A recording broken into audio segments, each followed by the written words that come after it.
안녕하세요. 예, 제가 몇 년 전에 저는 어린이를 굉장히 사랑하고 지금도 어린이 전도하는 목사거든요.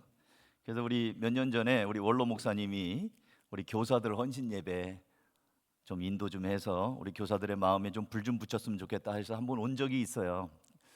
그래서 우리 그때는 헌신 예배 교사들을 대상으로 헌신 예배를 했었는데 오늘은 우리 최현영 목사님께서 오늘은 우리 교회의 핵심이 되는 7개 위원회가 헌신 예배를 드리는 날입니다.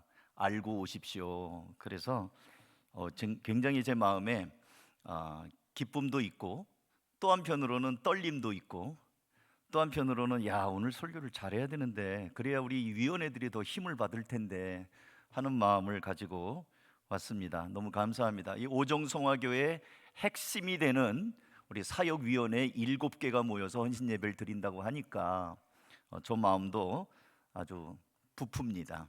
여러분 은혜를 사모하십니까? 예. 예수님이 일찍이 우리를 향해서 너희는 세상의 소금이다. 너희는 세상의 빛이다. 이런 말씀을 하신 적이 있죠. 기억나시죠? 그 말은 세상에서 맛을 내고 어둠을 밝히는 역할을 하라는 말씀이죠. 근데 도대체 맛을 낸다는 게 어떤 건지, 역할을 한다는 게 어떤 건지는 구체적으로 이렇게 하는 게 맛을 내는 거다, 저렇게 하는 것이 빛을 발하는 거다 하고 설명을 자세하게 하지는 않으셨어요. 저는 오늘 이제 그런 말씀을 중심으로 해서 특별히 아까도 우리 권사님 기도하셨는데 기도를 굉장히 평상시에 많이 하시는 분 같아요. 기도가 그냥 하는데 제 마음이 막 뜨거워지고 막 그래요. 근데 요즘 같은 때에 전국이 어수선하지 않습니까? 교회는 어떻게 해야 될까요? 이럴 때에. 그래서 오늘은 제가 정말 세상 가운데 영향력을 끼치고 정말 우리 성도들이 또 우리 교회가 또 특별히 이 오정성화교회의 핵심되는 우리 7개 위원회가 정말 세상 가운데 축복의 통로가 됐으면 좋겠다. 빛이 되고 소금이 되고 영향력을 행사하고 뭔가 누군가에게 축복의 통로가 됐으면 좋겠다 하는 마음으로 오늘 말씀을 짧은 시간이지만 준비를 했습니다. 축복의 통로가 되십시오. 우리 옆에 분들을 향해서 축복의 통로가 되십시오 한번 격려해 주시기 바랍니다. 이제 축복의 통로가 되십시오. 한 번 더 합니다. 축복의 통로가 되어 주십시오. 먼저 우리가 왜 축복의 통로가 되어야 하냐면 우리한테는 능력이 없기 때문에 그래요. 우리가 아무리 힘을 쓴다고 해도 우리가 어떤 사람을 구원하기 위하여 오랫동안 기도하지 않습니까? 그 마음 좀 열어주십시오. 녹여주십시오. 복음을 들을 때 고집 부리지 않고 좀 듣게 해주십시오. 우리가 영혼 구원을 위하여 기도하는데 우리가 그 사람을 구원은 못 시켜요. 그죠? 기도는 하지만 구원은 하나님이 시키는 거죠. 그 다음에 그 사람이 어떤 문제가 있어요. 우리는 그 사람을 위해서 기도도 하고 내가 할 수 있는 대로 권면도 하지만 그 사람의 문제를 내가 해결해 줄 수는 없어요. 문제의 해결자는 오직 예수님밖에 없습니다. 믿습니까? 그러니까 제가 한가족교회 담임 목사입니다. 저희는 오늘 저녁 예배가 없기 때문에 이제 제가 왔는데 매 예배 때마다 성도들이 예배를 마치면 목사님 기도해 주세요 하고 이 앞자리에 특별히 기도를 요청하는 사람들이 나와서 기도를 요청하는 분들이 있어요. 매주마다. 어떤 사람은 몸이 아파요. 어떤 사람은 자식이 속을 새겨요. 어떤 사람은 또 이런 직장 문제가 있어요. 등등등등 많은 문제가 있어가지고 안수 기도를 담임 목사님에게 해달라고 하는 분들이 있어요. 우리 오정성화교회도 가끔씩 목사님 기도받는 분들 계시죠? 그러면 제가 이제 몸이 아픈 사람을 위해서 이렇게 이제 메모가 있어요. 이제 기도 제목 쓰는 메모를 보고 이런 기도 제목이군요 하고 이제 이렇게 안수 기도 한단 말이에요. 근데 저는 기도할 때마다 이 사람이 얼마나 아플까, 얼마나 답답할까, 얼마나 고통스러울까 이런 마음을 가지고 그 사람을 생각하면서 손을 얹어서 주님의 치유의 능력을 간절히 기도합니다. 근데 이 손에서 뭐가 나갑니까? 여기 뭐 장풍이 나가요? 광선이 나가요? 아무것도 아니잖아요. 그러니까 저는 기도할 때마다 내 손에 능력이 있는 게 아니고 안수할 때마다 그렇게 기도해요. 주님, 사람이 손을 얹었지만 주님이 친히 안수하여 주셔서 이 시간에 주님의 능력이 나타나기를 소원합니다. 아픈 사람 낫게 해주시기를, 예수의 이름으로 병들이 떠나갈지어다 하면서 예수님의 권위로 기도를 합니다. 근데 나한테 능력이 없잖아요. 그러니까 주님 의지하고 기도하는 겁니다. 우리가 왜 예수님의 이름으로 기도하는가? 내 이름으로 기도해서는 아무것도 아니에요. 예수님의 이름으로 기도를 해야죠. 치료하시고 문제를 해결하시고 또 그 사람의 어떤 간절한 기도를 응답하시는 분은 오직 하나님이십니다. 믿으십니까? 그래서 저는 성도들의 머리에 안수하여 기도할 때마다 비록 부족한 제 손이 얹어졌지만 하나님이 친히 하나님의 손으로 삼아 주셔서 하나님의 능력을 달라고 그렇게 기도를 합니다. 근데 이제 가끔씩 뭐 안 낫는 분도 있지만 목사님 병이 났어요, 그렇게 이제 저한테 감사 전화를 하는 분이 종종 있어요. 그러면 저는 내가 기도해서 고쳐줬다는 생각을 잘 안 합니다. 아, 하나님께서 그 시간 하셨어요. 하나님이 고쳐주셨습니다. 어떤 문제가 있을 때 담임 목사의 기도를 통해서 병이 낫든지 해결이 되면 그거는 제가 한 게 아니고 하나님이 나를 축복의 통로로 삼아주신 거예요. 믿으십니까? 그렇다고 한다면 그 똑같으신 하나님이 여러분들을 누군가에게 축복의 통로로 사용하실 수 있습니다. 아멘. 예. 오늘 우리가 읽은 본문에 보면 제자들 얘기가 나와요. 예수님께서 회당에서 나와서 제자 시몬 베드로의 집에 방문하셨습니다. 신방한 거죠, 신방. 예수님께서는 시간도 이제 점심때가 됐고 이랬으니까 사랑하는 제자 베드로의 집에 가면 그냥 있겠습니까? 예수님 오셨으니까 접대를 하겠죠. 예수님 식사라도 같이 하시죠. 그래서 아마 예수님도 부담스럽지 않고 아끼는 제자니까 그 집에 가서 밥이라도 한 끼 같이 하시려고 그 집을 간 거예요. 근데 가보니까 집안 분위기가 무거워요. 공기가. 집에 환자가 있는 거예요. 평소 베드로가 내색은 하지 않았는데 가보니까 베드로가 제자들 중에 장가를 간 유일한 제자거든요. 근데 이 베드로 집에 친어머니도 아니고 장모님이 계시는데 장모님이 열병으로 지금 누워 계신 거예요. 여러분, 지금까지 살아오시면서 독감이 걸렸든지 뭔가 몸이 이렇게 감기 몸살이라든지 좀 알아보신 분들 다 있죠. 다 한 번씩은 다 알아봤잖아요. 어때요? 그 감기 걸리면 온몸에 식은땀이 나고 기침이 나고 코가 꽉 막히고 입맛도 없고 죽을 지경 아닙니까? 저는 어머니가 오랫동안 자리보전하고 아프셨다가 돌아가셨는데 환자가 있으면 집안 분위기가 공기 자체가 달라요. 냄새 자체도 다르고요. 집에 가면 환자 냄새 나고요. 뭔가 좀 분위기가 가라앉습니다.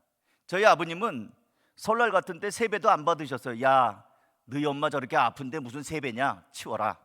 세배도 안 받으셨어요. 그리고 우리끼리도 깔깔거리고 웃고 농담하고 장난 못해요. 왜냐면 어머니가 자리 보존해서 저 방에 누워 계시는데 자식들이 거기서 뭐 즐겁게 할 수 있겠습니까?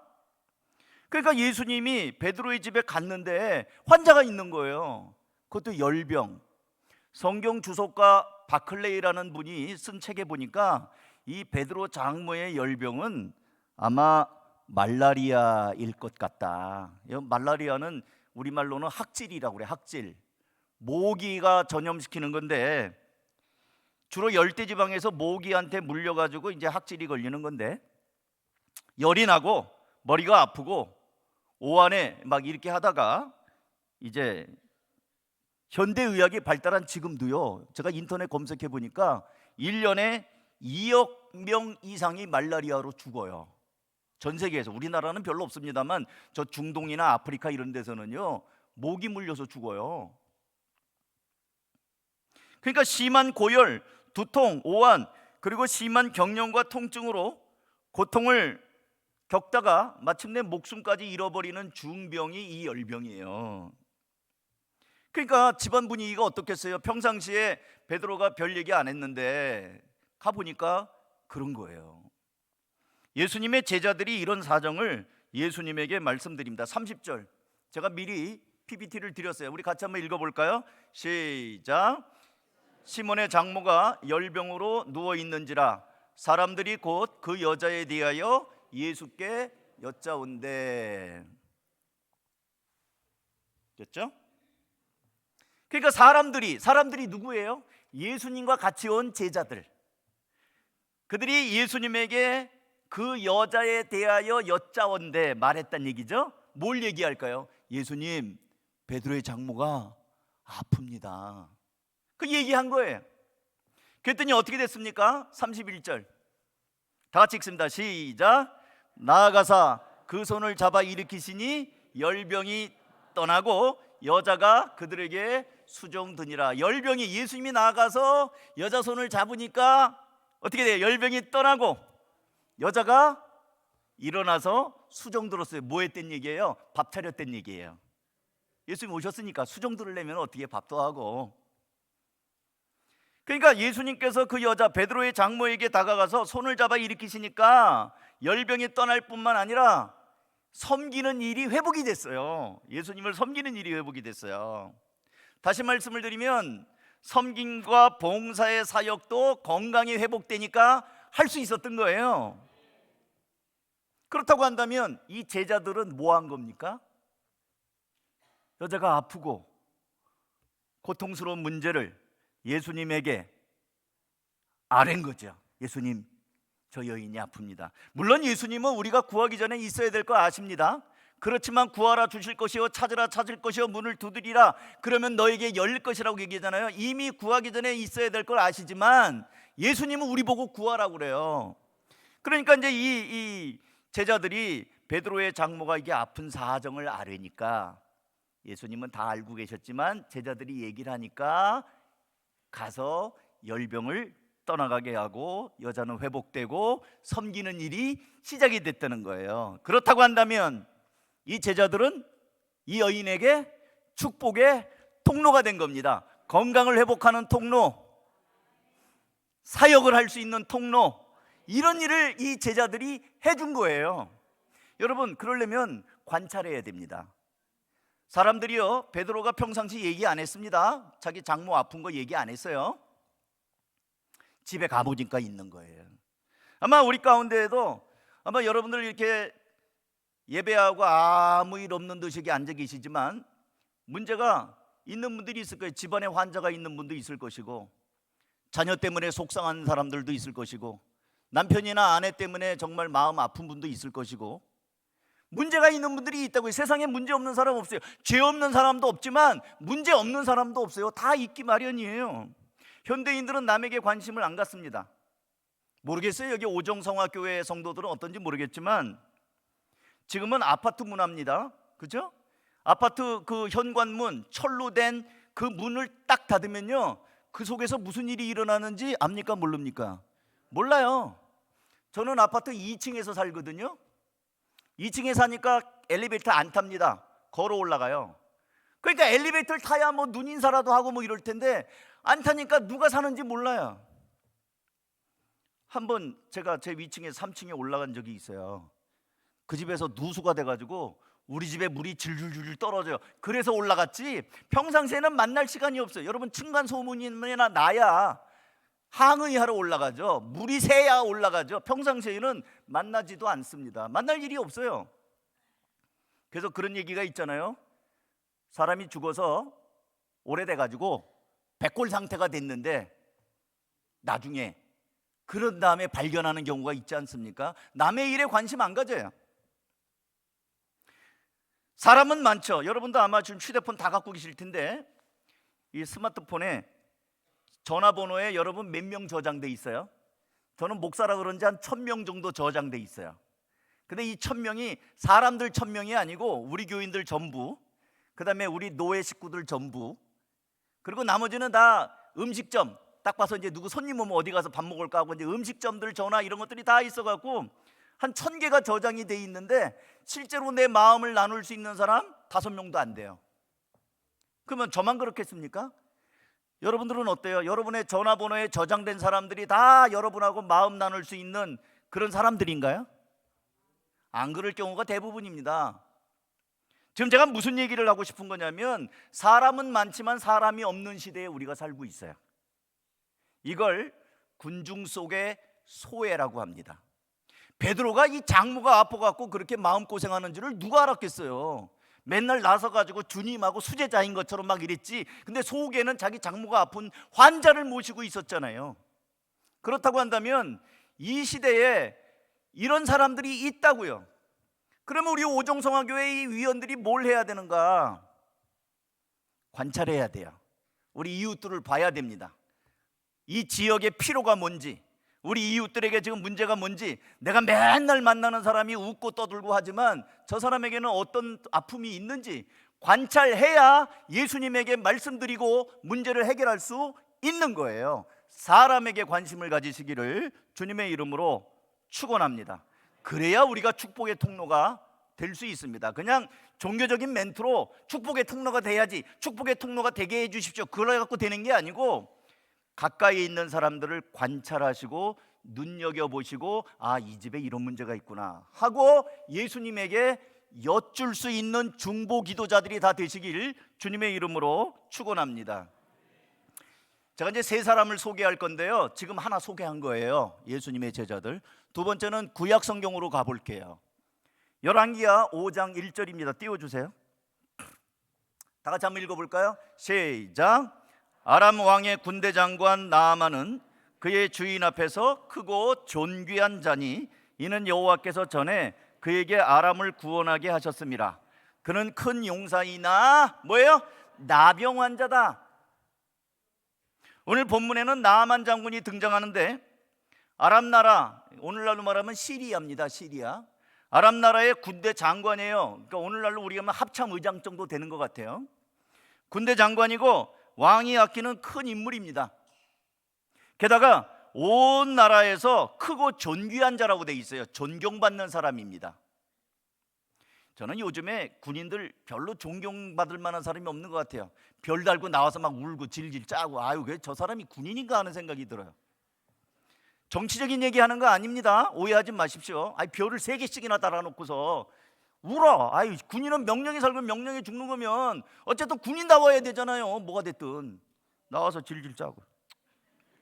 근데 이 아람 나라 군대 장관은 나라를 구하고 왕 앞에 존귀한 자고 큰 용사라고 돼 있어요. 큰 용사. 그런데 큰 용사나, 아까 그것이 다시 띄워주세요. 큰 용사나 but, 빨간 색깔 뭐라고요? 나병 환자. 나병자는요 한문으로 문둥이 나예요. 그러니까 나병이라는 것 자체가 문둥이에요. 그러니까 이 사람은 왕의 군인 중에서도 최고고 왕의 사랑을 받는 사람이고 인정받고 큰 용사고, 그러나 나병 환자. 나병은 앞서 말씀드린 것처럼 베드로 장모의 열병과는 비교가 안 됩니다. 훨씬 심각한 병이에요. 나병은 문둥병, 문둥병에서 문드러지다 이런 말이 나왔어요. 살이 썩거나 물러서 힘이 없이 처져서 떨어지다는 뜻의 순우리말이 문드러지다는 말이에요. 살이 썩어서 문드러지다 보니 심한 악취가 납니다. 심각한 거는 통증이 없어가지고 손가락, 발가락이 썩어서 떨어져 나가도 본인은 아픔을 느끼지 못해요. 우리나라에 문둥나환 시인이 있습니다. 하나훈 시인이라고요. 보리필이라는 시도 쓰고, 근데 이분이 고향 가는 길, 전라도 가는 길, 소록도 가는 길이라는 시를 쓴 게 있어요. 거기에 보면 앉아서 신발을 벗는데 발가락이 하나가 떨어져 나가. 근데 아프지가 않는 거예요. 발가락이 또 하나 떨어졌네. 그런 시를 썼어요. 이 한하운이라고 하는 분이. 나아만 장군이 문둥병이 걸렸습니다. 처음에는 이렇게 불그렇게 나올 때는 대수롭지 않게 생각했을 거예요. 퇴근하고 갑옷을 벗습니다. 이게 뭐지? 이렇게 뭐가 났네? 대수롭지 않게 생각했어요.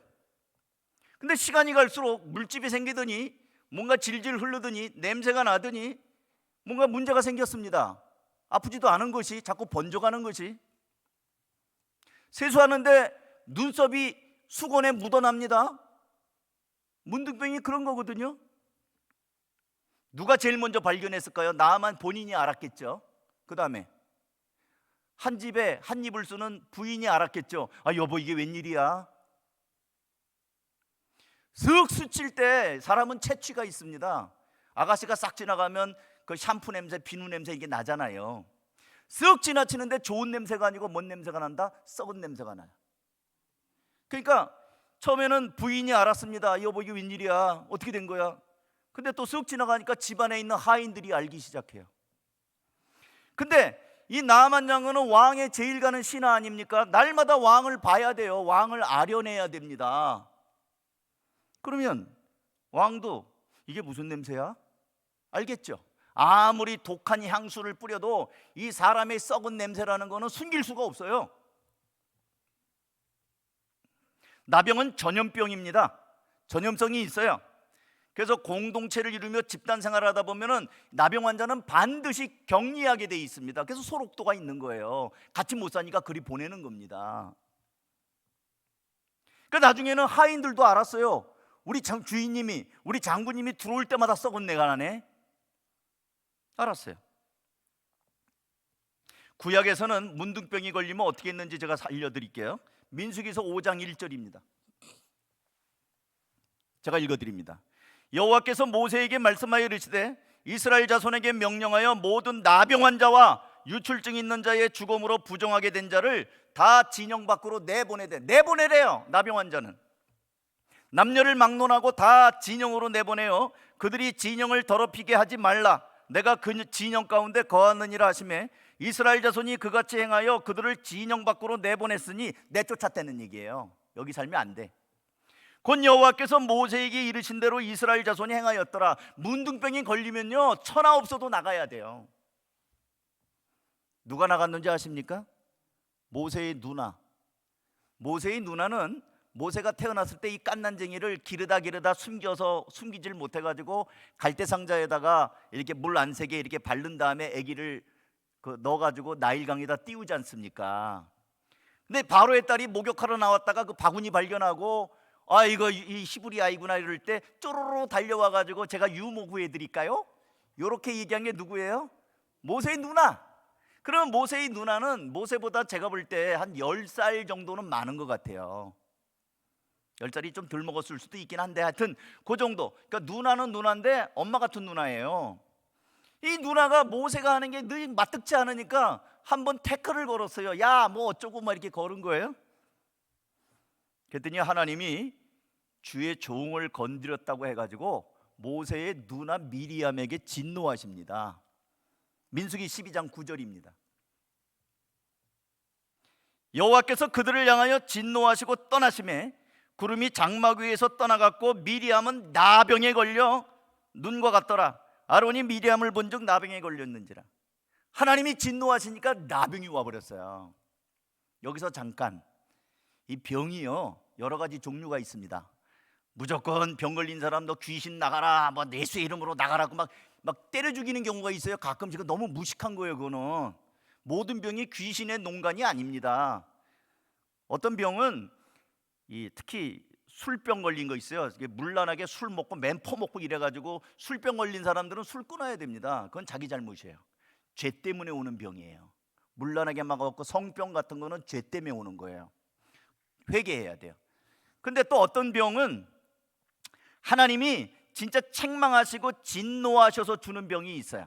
미리암의 문둥병이 하나님의 진노로 오는 병이, 이거 회개해야 돼요. 그런가 하면 어떤 거는 날 때부터 맹인된 것처럼 그 사람의 죄도 아니고 부모의 죄도 아니고 하나님이 하시는 걸 보이기 위한 하나님의 어떤 섭리 가운데 있는 병이 있어요. 그거는 너 죄 지었다고 막 이렇게 하면 안 돼요. 우리가 사람을 보고 이렇게 상황을 봐야죠. 근데 어쨌든 미리암은 하나님의 진노를 받은 게 분명합니다. 왜? 진노했다고 나오잖아요. 민수기 12장 15절.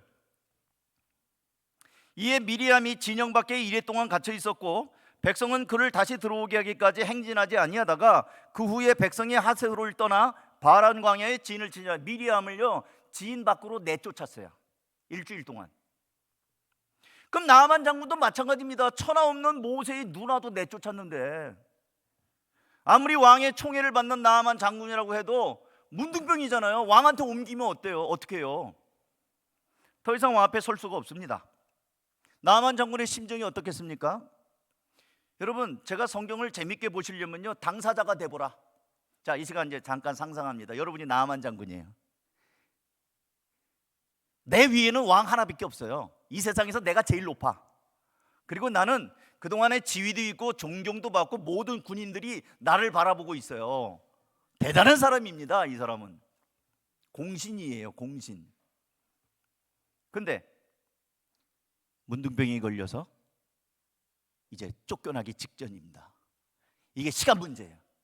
이미 냄새는 났어. 왕이 지금 너 왜 그래? 이미 알았어요. 왜냐하면 자기 아내도 알고 집안 식구들도 알고.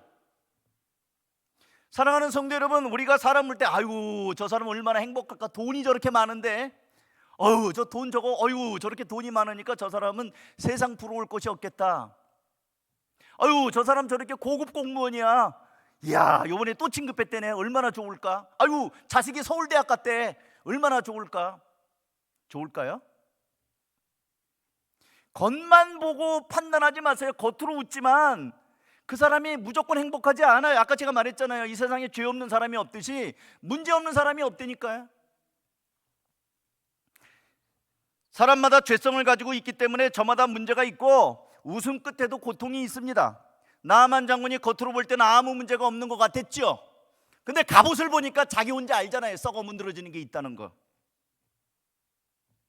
마침내 생명까지도 어떻게 될지 모르는 중한 질병, 냄새가 나는 병, 이제는 모든 사람이 만천하에 알 수밖에 없는 그 문둥병을 지금 앓고 있잖아요. 여러분 주변을 아까 제가 관심을 가지라고 그랬잖아요. 관심 가지셔야 됩니다. 겉으로 잘 나가는 사람들이 있잖아요. 오히려 문제덩어리인 사람들일 수도 있어요. 겉으로 웃지만 속으로는 굉장히 고통 가운데 있는 사람이 우리 주변에 많이 있을 수 있습니다. 이때 나만 장군 집에 조그만 여자아이가, 작은 소녀가 이야기를 합니다. 열왕기하 5장 2절. 전에 아람 사람이 떼를 지어 나가서 이스라엘 땅에서 어린 소녀 하나를 사로잡음에 그가 나아만의 아내에게 수종 들더니, 우리 3절 다 같이 읽습니다. 시작. 그의 여주인에게 이르되 우리 주인이 사마리아에 계신 선지자 앞에 계셨으면 좋겠나이다. 그가 그 나병을 고치리이다. 전에 아람 나라가 이스라엘을 쳐들어가 가지고 막 약탈하고 이러면서 조그마한 여자애 하나를 잡아왔어요. 그래가지고 자기 부인의 몸종 삼으려고. 그래서 끌려왔어요. 부모랑 생리별을 해가지고 끌려 나왔습니다. 근데 이 아이가 분위기를 보니까 자기 주인 부부가 걱정 어린 대화로 두런두런 얘기도 하고 뭔가 스칠 때마다 썩은 내가 나고 뭔가 이런 거 보니까 분위기를 알았어요. 얘가 영특해요. 그래가지고 아유 우리 주인이 저 문둥병 때문에 저 고통을 겪고 있구나 그러면서 얘기를 해요. 우리 장군님이 우리나라에 가면 하나님의 사람이 있는데, 엘리사 선지자거든요. 하나님의 사람이 있는데 그분이면 고쳐줄 수 있습니다. 이 말을 들은 나아만 장군이 귀가 번쩍 뜨입니다. 뭐라고? 여러분 아파 보셨어요? 저희 어머니 아프다 돌아가셨는데 뭐가 좋다니까요. 제가 온갖 것을 다 멀리 가가지고 우리 어머니 약에 차도 있는 거를 다 구해오고 막 그랬다니까요. 침 맞으면 낫는다 해서 침도 맞게 하고 뭐 한다. 자식들은 그런 거예요. 우리 어머니도 그 비싼 약도 드시더라고요. 살려고. 그러니 이 아이가 우리 주인이 이스라엘에 가면은 하나님의 사람이 나병을 고쳐줄 수 있다고 하니까 귀가 번쩍 뜨이죠. 보통 사람 같은 야이 조그만 게 뭘 한다고 시끄러 이럴 수도 있는데 이 아이가 하는 말이 복음이에요. 그래서 나아만 장군이 어떻게 합니까? 득달같이 왕한테 가가지고 병가를 신청합니다. 임금님 지금 좋은 소식이다. 제가 이스라엘 좀 다녀와야 되겠습니다. 진짠가 아닌가? 4절. 자, 같이 한번 읽어볼까요? 시작. 나아만이 들어가서 그의 주인에게 아뢰어 이르되 이스라엘 땅에서 온 소녀의 말이 이러이러이 하더이다 하니 아람 왕이 이르되 갈지어다. 휴가증 찍어줬어요. 가라고. 뒤에는 제가 안 읽었습니다만 바리바리 뭐 선물이며 막 싸줬어요. 그리고 나서 나아만 장군은 과연 이제 그 다음에 뭐 우여곡절 화도 내고 안 가 뭐 어쩌고 고집도 부리고 이런 게 있었습니다만 결국에는 나아만 장군이 병이 깨끗이 낫습니다. 열왕기하 5장 14절 다 같이 읽습니다. 시작. 나아만이 이에 내려가서 하나님의 사람의 말대로 요단강에 7번 몸을 잠그니 그의 살이 어린아이의 살같이 회복되어 깨끗하게 되었더라. 나만의 나병은 누가 고쳐줬어요? 1번 엘리사 선지자, 2번 하나님, 3번 어린 소녀. 누가 고쳐줬어요? 이거 헷갈려요? 하나님이 고쳐줬습니다. 아멘. 근데 축복의 통로는 누구예요? 엘리사가 물에 담거라. 엘리사가 축복의 통로가 됐고, 그 앞에 누구예요? 조그만 여자아이가 우리나라에 가면 장군님의 병을 고쳐줄 수 있습니다, 이 말을 했잖아요. 그 말 때문에 나아만 장군이 갈 생각을 하고 한 거 아닙니까? 여러분, 축복의 통로는 반드시 나이가 많아야 됩니까? 어린아이라 할지라도 하나님의 능력을 믿고, 계속 어린이 주일학교 교사 혹시 여기 있으면은요, 어렸을 때 이 하나님 말씀 가르치는 거 굉장히 중요합니다. 제가 초등학교 4학년 때 예수님 영접하고 지금 목사가 돼 있어요. 그래서 저는 어린이 전도예요. 지난 금요일도 300명 만났어요. 그러니까 이 나아만 장군에게 축복의 통로가 된 건 조그만 여자아이예요. 그것도 끌려온 아이. 사랑하는 성도 여러분, 오늘 우리 주변에도 나아만 같은 사람들이 많이 있어요. 우리가 섣부르게 아이 저 사람은 고급 공무원이니까, 사업도 잘 나가니까, 돈도 많으니까, 뭐 차가 뭐 외제차를 타고 다니니까 뭐 어쩌고 저쩌고, 그럴 필요 없어요. 그 사람도요 다 하나님 앞에서는 죄인이고 뭔가 문제가 있어요. 단지 드러내지 않고 가면을 쓰고 있는 거예요. 그렇다고 한다면 여러분이 늘 만나는 사람들에게 관심을 갖고 얘기를 듣다 보면, 마음이 열리면 자기 속사정을 얘기합니다. 그러면 그때 우리 교회 나오십시오. 하나님 앞에 기도합시다. 우리 교회 와서 우리 목사님 기도 한번 받아보세요. 그러면 우리 목사님 기도빨이 잘 듣거든. 그러면서 얘기도 하고, 그러면서 또 아니면 우리 장로님 기도 한번 받아봐. 그리고 당신하고 비슷한 거 우리 장로님도 옛날에 뭐 제가 잘 모르니까 하는 말이에요. 우리 장로님도 옛날에 사업 한번 망했는데 기적같이 일어났다니까 하면서 좀 어려움을 겪은 사람한테는 그런 사례가 될 만한 얘기도 해주시고, 이게 축복의 통로인 거예요. 우리는 이 전도하고 이러는 걸 아유 그건 목사님들이 하는 거지, 나는 못해. 왜 못해요? 어린아이도 하는데.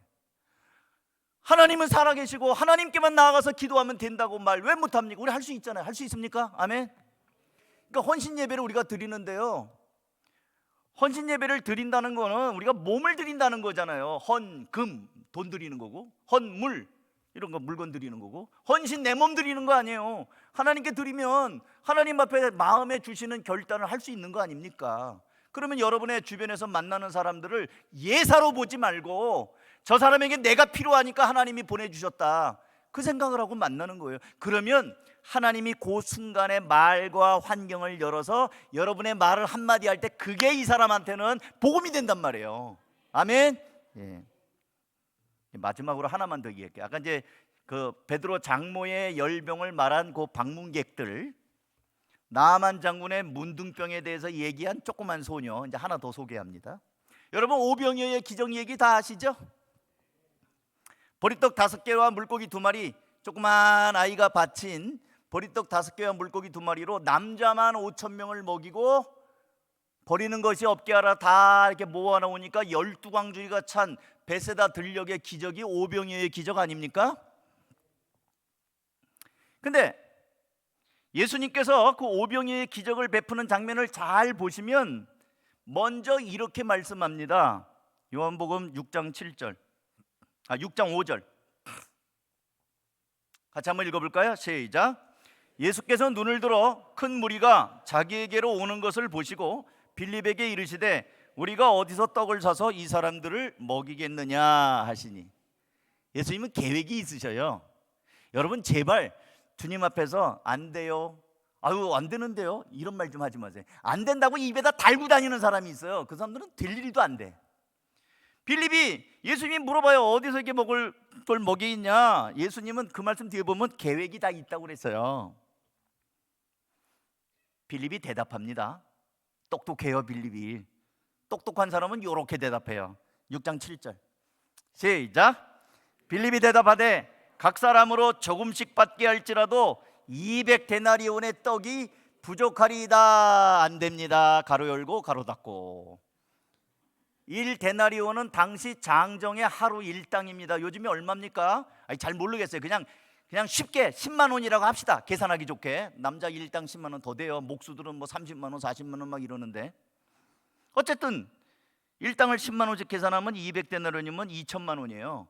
2천만 원어치 빵 갖고도 이게 먹일 수가 없습니다. 우리는 한 푼도 없습니다. 머리 좋고 계산 빠른 빌립이 말하니까 틀림이 없어요. 이거는 정확한 계산이에요.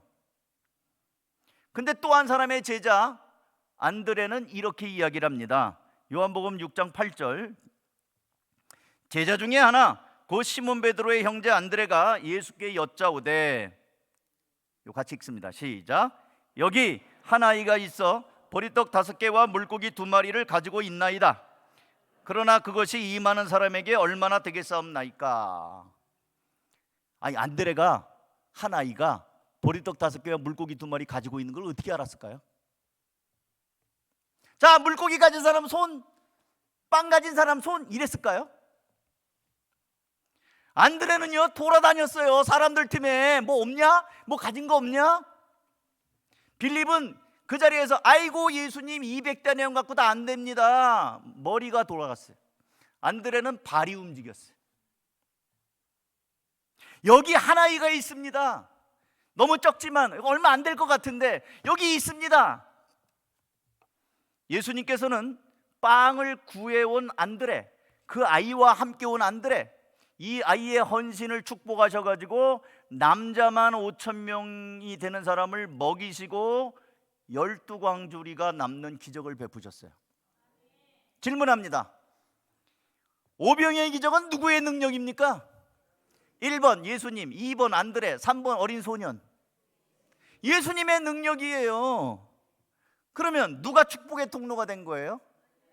안드레, 어린 소년. 그럼 안드레만 해야 되나요? 지금 제 그 메시지의 요점이 이거예요. 오늘 여러분 7개 위원이면 오정성화교회의 제가 볼 때는 핵심 코어예요. 핵심 멤버들이에요. 근데 계급장만 달고 나와가지고 우는 그런 군인 되지 말고, 우리가 정말 이렇게 하나님 앞에서 일꾼들이라고 한다면 우리 지역에 예수님의 선한 또 축복의 통로가 되어야 된다는 거예요. 그렇다면 맨날 계산하고 안 됩니다, 못합니다 이런 소리 하지 말고, 안드레가 그랬던 것처럼 예수님이 저렇게 말씀하시면 뭔가 뜻이 있겠지, 한번 찾아보자. 대안은 없을까? 찾아보고 구해보고 해보고, 예수님 우리가 최선을 다했는데 고작 보리떡 5개입니다. 물고기 2마리입니다. 요 보리떡은요 가난한 사람들이 먹는 거예요. 요즘엔 건강식이라고 그러는데 보리떡 가난한 사람들이 먹는 거예요. 그리고 요 물고기는 보통 물고기가 아니고 어부들이 고기를 잡잖아요. 큰 놈들은 어떻게 해요? 시장에다 팔아야지. 조그만 놈들은 더 커서 와라 하고 다시 놔줘요. 그러면 크지도 않은 것이, 적지도 않은 것이 시장에다 내다 팔기는 값어치가 안 나가고, 그렇다고 버리기에는 좀 그렇고, 요 손바닥 반만한 것들, 그런 것들을 어떻게 하냐면 그냥 모래사장에다 던져요. 그럼 요 놈들이 펄떡펄떡 뛰다가 죽을 거 아닙니까? 그러면 이 뜨거운 해에 쨍쨍 내리쬐면은 그게 이제 꾸덕꾸덕 말라요. 그러면 가난한 사람들이 와서 주워가는 거예요. 그거예요, 그거. 옵사리온이라고는 헬라어로 하면은 그 조그만 물고기 상품성 먹고 가난한 사람들이 주워다 먹는 거, 그거란 말이에요. 근데 안드레는 그 대안을 찾아서 이런 거 있는가 찾아봤단 말이에요. 축복의 통로가 되었습니다. 사랑하는 성도 여러분, 전 이제 말씀을 맺습니다. 세 종류의 사람을 소개했어요. 열병이 걸려서 고통 가운데 신음하고 있는 베드로의 장모, 그것을 예수님에게 말한 사람들이 있어요. 말해주니까 하나님의 능력이 나타나고 병이 낫고 사역이 회복이 됐어요. 이 사람은 그 사람들의 도움을 받은 거예요. 축복의 통로. 나아만 장군, 겉으로는 대단한 장군이고 힘도 있고 명예도 있고, 이 정도 지위면요 의원 다 만났고요 좋다는 약 다 먹어봤을 거예요. 근데 소용이 없거든요. 근데 조그만 여자아이, 하나님의 사람이 있습니다. 고칠 수 있습니다. 이게 복음이 되니까 어린아이 말 한마디가 왕한테 달려가가지고 이런 일이 있으나 나 가야 됩니다. 그래서 고쳤잖아요. 축복의 통로, 어린아이. 오병이어의 기적에 똑똑한 베드로가 아니고 빌립이 아니고 한번 찾아보고 주님이 저렇게 말씀하실 때는 어떤 일이 있겠지 하면서 찾아보는 안드레. 사랑하는 우리 오정성화교회 7개 위원회 위원장님, 차장님들 아까서 찬양되는데 너무 감동이 됐습니다. 그리고 여기 계시는 분들은 그래도 이 주일날 재밌는 드라마도 많이 할 텐데 예배를 드려야 된다서 오신 분들이잖아요. 전 그렇게 믿어요. 저녁 예배 오시는 분들은 낮 예배 오시는 분들보다 약간 신앙이 좀 더 깊으신 분들이라고 저는 생각해요. 제가 담임하니까 알아요. 새벽 기도 나오는 사람들은 또 조금 더 그런 분들이. 비 오는 수요일 저녁에 오시는 분들은 또 더. 비 오는 수요일 날 나오는 사람들이 진짜예요. 어쨌든 이 저녁 예배, 헌신 예배 오신 분들 아니에요? 그러면 오늘 저는 왔다가 갈 거예요. 우리 같은 경기 선호의 교회니까 이제 저를 불러주셨는데 저는 왔다 갑니다. 그럼 이제 여러분들이 오늘 축복의 통로가 이렇게 된 사람들이 있구나. 우리 자신은 능력이 없지만 주님이 함께하는 일에 역할을 한 사람들이 있구나. 그렇다고 한다면 우리도 오늘 결단하셔요. 여러분의 도움이 필요한 사람이 있을 거고요. 내일부터 여러분 직장이든지 주변에서 만나는 사람들이 있을 거잖아요. 아유, 저 재수없게 저 인간 또 만났네 그러지 마시고 하나님이 다 뜻이 있고 섭리가 있어서 여러분에게 만나게 하신 거예요. 여러분 아니면 그 사람들이 복음을 들을 수 없고 여러분 아니면 하나님의 은혜를 경험할 수 없기 때문에 여러분이 꼭 필요한 사람이기 때문에 하나님의 섭리로 만나게 하신 사람인 줄 믿으시기 바랍니다. 그렇다고 한다면 역할하세요. 예수님에게 그 사람 사정을 말해주세요. 중보기도 하세요. 예수님에게 그 사람의 처지와 형편을 알고 기도해 줄 뿐만 아니라 그 사람에게 예수님에게 나오면 살 길이 있습니다는 말하는 조그만 아이처럼 역할하세요. 용기를 내서 말하면요, 그 다음부터는 주님이 역사하시는 거니까 그렇게 하시기를 바랍니다. 그리고 특별히 교회 생활 오래 하시고 말씀 많이 하시는 분들은 또 우리 가운데 모태신앙도 있을 수 있어요. 이 모태신앙들이 되게 나 모태를 하도 많이 해갖고 모태신앙들이 많아요. 뭘 하면은 교회에서 그냥 못한다 소리가 입에 아주 붙어 있어요. 그러지 말라고요. 오늘부터는 그런 거 다 치워버리고 목사님이든지 당회든지 뭔가 교회의 리더십이 결정하면 부족하지만 한번 해보겠습니다. 그렇게 해서 빌립처럼 아이고 예수님 200대내 해갖고 택도 없습니다 그러지 말고 한번 찾아보는 거예요. 그래서 여기 하나이가 있습니다. 근데 너무 가진 게 조금이네요. 그렇지만 주님 여기 있습니다. 그러면 주님이 역사하신다고요. 그렇게 축복의 통로가 되시기를 주님의 이름으로 축원합니다. 우리 같이 한번 기도하죠. 기도하실 때 이제 여러분 설교를 듣다가 어떤 사람이 생각나는 사람이 있을 수도 있어요. 우리 집에 있는 남편이 생각날 수도 있고 머리 굵었다고 엄마 말 아빠 말 안 듣고 버팅기는 자식이 생각날 수도 있고요. 누워있는 열병입니다. 제2의 베드로 장모 같은 사람들, 또는 직장 동료나 한층 행복할 것 같은데 뭔가 수심이 있는 나만과 같은 사람이 여러분 주변에 있을 수도 있어요. 그러면 우리가 저 사람은 내가 전도하지 않아도 항상 행복한 사람이 아니에요. 죄인들은 행복하지 않아요. 생각나는 사람, 그리고 그동안에 여러분의 삶 가운데 내가 너무 부정적인 말을 입에다 담고 살았나? 또 자기 반성적인 생각이 드는 분이 있을 수도 있어요. 그럼 하여튼 어떤 말씀이든지 간에 하나님이 여러분에게 마음에 부담을 주시고 들리게 한 말씀이 있으면 그거 붙잡고 이 새봄에 얼어붙은 땅을 뚫고 새싹이 생명력 있게 나오듯이 이 새봄에 나도 좀 변화된 모습으로 살겠습니다. 이제는 위원회로서 정말 이 교회에 하나님의 영광을 드러내고 능력이 나타나는 축복의 통로가 되어야 되겠습니다. 나부터 하겠습니다. 그런 결단의 기도를 할 수 있기를 바랍니다. 우리 주여 한번 크게 부르짖고요, 한번 통성으로 기도하겠습니다. 주여, 주여. 하나님 아버지, 우리 오정성화교회 하나님 귀한 일꾼들을 위해서 기도합니다. 주의 성령이 함께 하시고 주의 능력이 함께하여 주셔서 하나님 아버지, 이 귀한 위원회가 이번에 하나님 헌신 예배를 통해서 하나님께 영광이 되게 하시고 귀하게 쓰임이 되게 하여 주시고 이 지역 가운데 선한 영향력을 나타낼 수 있도록 아버지 하나님 인도하여 주시옵소서. 하나님 아버지, 이 시간에 기도합니다. 사랑하는 영혼들을 위해서 기도하오니 주님이 도우시고 역사하여 주시고 때를 따라 오신 하나님 역사하여 주시옵소서. 하나님 아버지, 간절히 기도합니다. 우리 사랑하는 가족들 하나님 아버지 주님 일어나야 되겠사오니 주님 치유하시고 회복하여 주시고 하나님 아버지 다시 한번 열 수 있도록 주님 인도하여 주시옵소서. 하나님 아버지 우리 주변에 나만 같은 사람들이 있습니다.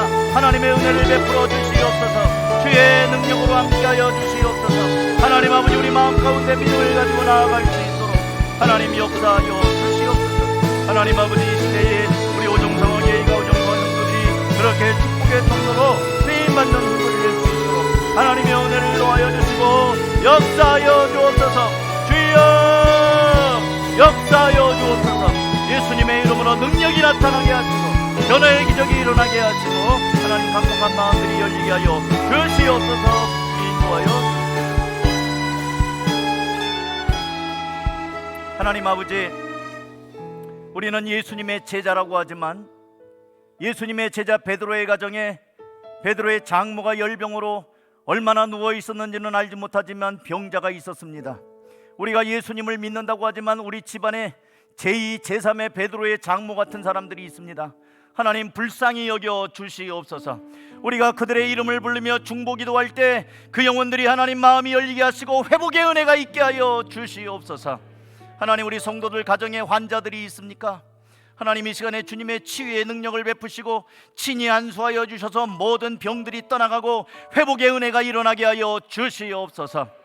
하나님 아버지 우리 주변에 하나님 늘 만나는 사람들 가운데 제2, 제3의 나아만 같은 사람들 겉으로는 멀쩡하고 그럴듯해 보이지만 속병을 앓고 있고 속으로 고민하며 근심하며 걱정과 불안 가운데 있는 사람들 하나님이 늘 만나게 하셨사오니 하나님 부족하지만 우리가 작은 소녀 아이처럼 그에게 복음의 통로가 되게 하시고 하나님의 능력을 전해주는 축복의 통로가 되게 하여 주시옵소서.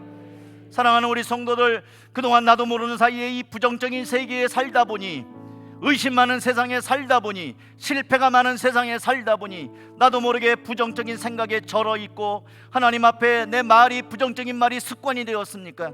이 시간에 간절히 기도하오니 주님의 능력을 의지하며 안드레처럼 대안을 찾는 사람들이 되게 하여 주시옵소서. 축복의 통로가 다 되게 하시고 오정성화교회가 이 지역에서 잃어버린 영혼들을 찾는 구원의 방주가 되게 하시고 어둠을 밝히는 생명의 등대가 되게 하여 주시옵소서. 하나님 특별히 오늘 헌신 예배를 드리는 7개 위원회 복 주시고 축복의 통로가 다 되게 하여 주시옵소서. 축복하고 예수님의 이름으로 기도하옵나이다. 아멘.